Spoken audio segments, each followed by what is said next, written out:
It's one of the reasons why I wanted to have you on, because you did an amazing TikTok on pop-ups.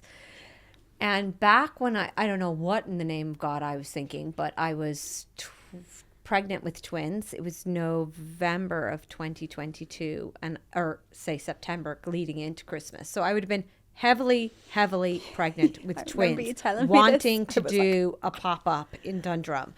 And I was like, I really could see, manifestation boxes, gratitude boxes for Christmas. This could be amazing. But it would be me on my feet all day long. I was on maternity. I was going to be going into maternity leave because I was due to have them in the January. But then I also thought, hold on, you have a job, so you'll have to hire somebody. But then I found out that it was like €16,000 for 8 weeks. I don't know if that's the exact cost. We can talk about that. Yeah. And I just realized you're going to have to sell a shitload of manifestation boxes when, first of all, you're not known. So nobody knows who you are, Pause, Penny, Yvonne. That's number one. And number two, you have to hire people. So I just felt like, am I just going to lose about 20 grand here with getting this? Not only do you have the pop-up cost in Dundrum, you have to have a stand that has to be created by some sort of outfit.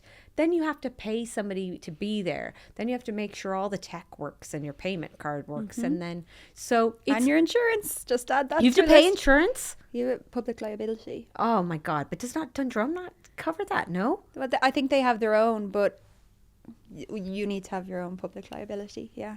What? It's the same for all pop-ups. Like we're in Arnott's, we're in Prime Thomas. You need your insurance to cover your, So that's like what, an extra grand or 1,500? A little bit more, yeah. It depends year on year and the amount of stuff. Like there's kind of different variables. Yeah.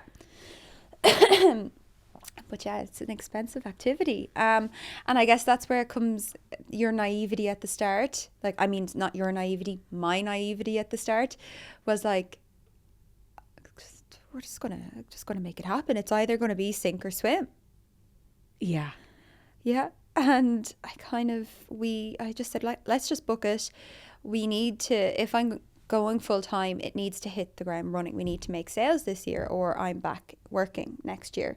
Do you know, like for a new brand, an online brand, a not trusted brand at that time.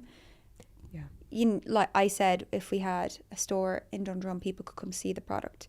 They could use the product. They could test the product. They could see the people behind the business.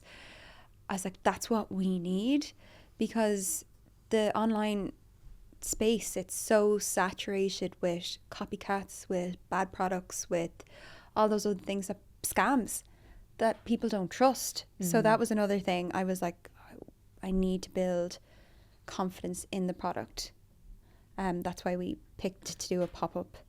And I think it was just pure naivety. I was like, I want to shop and this is going to work. And did it work? Was it worth it? Massively. The success of that pop-up is the reason why we're still here today.